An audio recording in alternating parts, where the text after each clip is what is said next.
Sasha Banks having dates locked up for New Japan Pro Wrestling. It was first reported by PW Insider that New Japan was bringing her in for New Japan Pro Wrestling Wrestle Kingdom 17 on January 4th. And then Wrestling Observer further kind of exploded upon that and said that there's multiple dates booked for Sasha Banks in New Japan, and that as of right now, she is reportedly done with the talk and negotiations with WWE. It's not saying that it's off the table that a deal will be done, but as of right now, they did not want to meet her price tag. Apparently, she wanted to make more than any other women's wrestler in WWE, which if I'm WWE, why are you not doing that? But I always said when Sasha first left, that she should leave for a while because that will raise up her price tag. And I think her going to New Japan seems like a no-brainer. It's just going to rise her stock and rise that price that WWE seems to not want to meet her. She's going to have some time to go and do some cool shit. Like, seems like she's wanted to do it for a while anyway. It's cool with me. Like, you know what I mean? Like, I don't, not that she needs to run it by me, but I mean, I think it's cool that that she takes this opportunity. It's like a window, right? Like WWE is still going to be there. Go do your thing. But let's not underestimate how clever this is, because basically what she's doing is she's going, I'm going to go to Wrestle Kingdom, create big waves, and up the because if you're Tony Khan and you want to save that burning building, a couple of like really good people in it, like you're going to want her, right? But then WWE, it's like you're going to want her as well. So I think that she's doing, you know, they can say, oh, she's got dates locked in. She's going there to increase her value. Now that might end up that she wrestles matches, but I think she's making a really shrewd move. Like, I think she's one of the few people around, particularly women, that Tony would throw. He would pay the ransom. He would throw the money at her to get her. And knowing that she's on the block, mate, it's going to be it's a very interesting bidding war to kick off next year.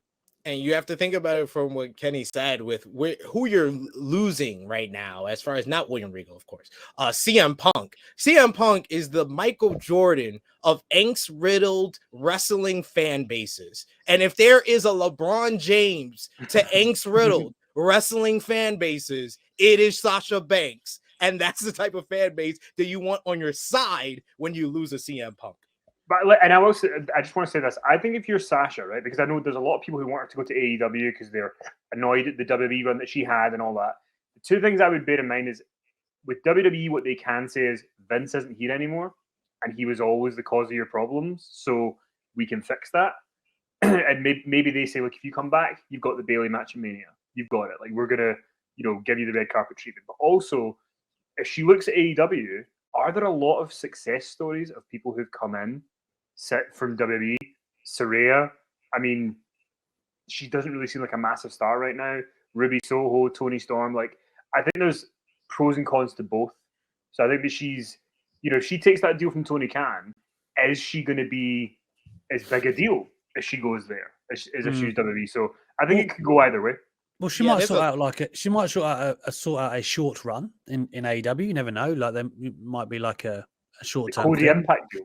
Could be. The smart money is to do a 1-year deal because 2024, both WWE and AEW are going to have new TV rights contracts. So if I'm Sasha Banks, I would do kind of the per appearance deal, do like a couple of dates for New Japan. And if AEW is willing to pay the price tag, her being Saraya's partner in LA is kind of like a big jolt of a jolt in the arm that AEW really needs. If they wanted to do that, negotiate a deal like that, WWE getting her back, her being at the Royal Rumble, all those things are possible. It's looking like Sasha Banks is going to be the female wrestler of the year right now. But I mean, that's the other thing. You got to look at it with WWE and the new power, and this ties in, right? William Regal is going to be in a very strong position within the company, right? He is a huge proponent of Sasha Banks. We know that he's fought for her to get a job there in the first place, and she considers him a close friend within the business. Triple H, another man that really gave her all of the great things early in her career and pushed her towards it. If there were two people that would want her or she would trust to work with, it is those two. So, and WWE have got the money. It's just a case of coming to terms, I guess. But that is one thing working for those who want to see Sasha back in WWE, landscape couldn't be much more favorable with those two at the helm. So I think it's criminal that she was never really viewed on the same par as Charlotte, and when Becky ascended to where she did. Sasha, we saw during the pandemic and the ratings and all the stuff that she brings to the table. But then you looked at how WrestleMania was this year, and she was kind of put into that tag team with Naomi. Not that I didn't enjoy it, but it just told you where they were, right? They already had Ronda and Charlotte, Becky and Bianca, and Sasha was a bit of an afterthought for me. And they just kind of go, what can we do with Sasha? That's how it felt. That's how it looked. And she deserves far more better than that. She is equal, if not, whatever you want to say. She's in that top bracket. She should be presented as such. We need to wind down. It's even that tag title run very quickly. Like when they won those tag titles, there's no tag division. So no matter what you do, you're just giving them titles that they're not really going to be able to defend. And like, it was exciting to see them with the belts because they were passionate about it, but like, it was never going to go anywhere. So she was always going to get frustrated. It was always going to happen, right? Like, because they couldn't follow through on what she wanted. Simple as that. Yeah, and she didn't. She didn't want much. She really didn't want much. I think it's very telling that WWE hasn't reached her price tag, and I know that there's a lot of stuff that Triple H can say. I'm in control now, and it's going to be different now. I'm sorry, I can't really say that it's that much different right now in WWE for the women. They get more time in the ring.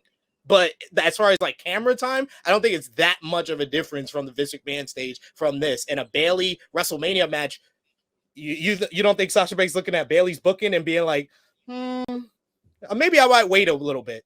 I think that also can be in play as well. Yeah, she is legit. But I think for every pro you could give to one, you could give a pro to another. It is. Like it can constantly go back and forth. So. And I think a lot of the price tag, that may be one element of it, but the other element is going to be, do I want to go back to this situation where, again, I will be, let's be honest, I'll be branded the angry black woman. That's how I'll be branded if something happens. Whether that's true or not, that's got to take a toll, especially if you're someone like her. So I think that I get why there'd be trepidation potentially to go back.